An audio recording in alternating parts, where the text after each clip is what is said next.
चलिए अब खबरें विस्तार से देखते हैं। ग्वालियर के हजीरा क्षेत्र के बिरला नगर में रहने वाली नाबालिग ने थाना प्रभारी शिवमंगल सिंह पर घर में घुसकर उसे और उसकी मां के साथ मारपीट का आरोप लगाया है। घटना 19 मार्च की बताई गई है। पूरी घटना का वीडियो वायरल करने वाली किशोरी का आरोप है कि ग्वालियर पुलिस इस पूरे मामले में उनकी कोई सुनवाई नहीं कर रही है और अब वो प्रधानमंत्री मोदी और कलेक्टर से न्याय की गुहार लगाएंगी। उधर पूरे मामले पर फिलहाल पुलिस का पक्ष सामने नहीं आया है। बच्ची अपने घायल बुजुर्ग माता पिता को लेकर एसपी ऑफिस में अफसरों तक से मिल चुकी है, लेकिन अभी तक उसे कोई न्याय नहीं मिला। इस मामले में अफसर भी चुप्पी साधे हुए हैं। ये होता है, बहुत बोला जाता है कि बेटी का ये महिला थाने, चाइल्ड हेल्पलाइन, पर मेरी तो सुनवाई कहीं नहीं हुई। मुझ पे हाथ उठाया गया, मेरी माँ पे।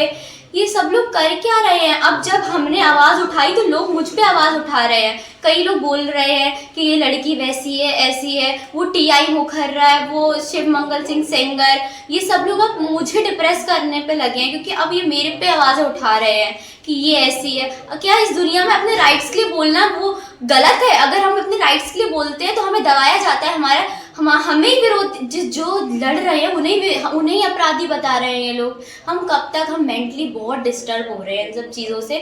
अब मुझे ना एसपी से सर से बात करनी है ना किसी से, इन सब से बात कर ली, कोई हमें नतीजा नहीं दिखा। अब मुझे नरेंद्र मोदी और कलेक्टरेट तक ही जाना है। हजीरा पुलिस ने जाकर जो मोहल्ले वालों के सहयोग से उनको समझाया और काफ़ी समझाइश दी गई और समझाइश के बाद पुलिस आ गई और इनके विरुद्ध चूँकि अपराध पंजीबद्ध है और इनके द्वारा अपने वृद्ध माँ बाप के साथ में काफ़ी मारपीट की गई है। इनके पिता जो हैं हाइपर डायबिटीज़ है और किडनी भी नहीं है उनकी और उनकी स्थिति बहुत गंभीर है।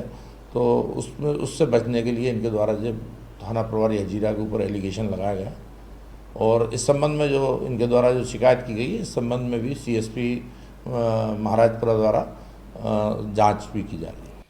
ज्यादा जानकारी के साथ हमारे वरिष्ठ सहयोगी देवजी माली जी हमारे साथ जुड़ गए। सीधा हम करू करेंगे। देवजी, आखिर हुआ क्या था और पुलिस आखिर क्यों कार्रवाई नहीं कर रही इस मामले पर?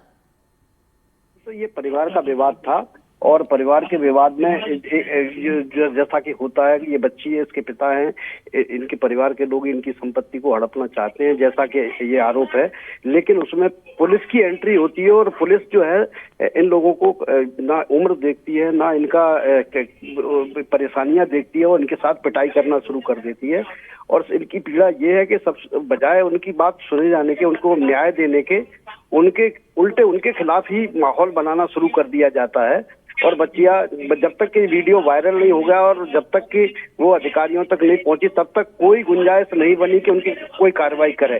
अब एडिशनल एसपी ने कहा है कि इसकी जांच हमने सीएसपी को सौंपी है, तो उम्मीद है कि इसमें कुछ न्याय बच्ची को मिलेगा। जांच सौंप दी गई, जांच शुरू हुई है क्या?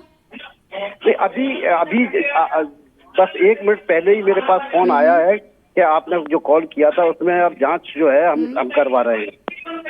तो चलिए, सीएसपी को जांच सौंप दी गई है। अब इस पूरे मामले की जांच की जाएगी। उम्मीद है कि इस पूरे मामले में कार्रवाई होगी। नजरें आप बनाए रखिएगा। देव जी, आगे अपडेट लेंगे। फिलहाल बहुत बहुत शुक्रिया आपका तमाम जानकारी के लिए।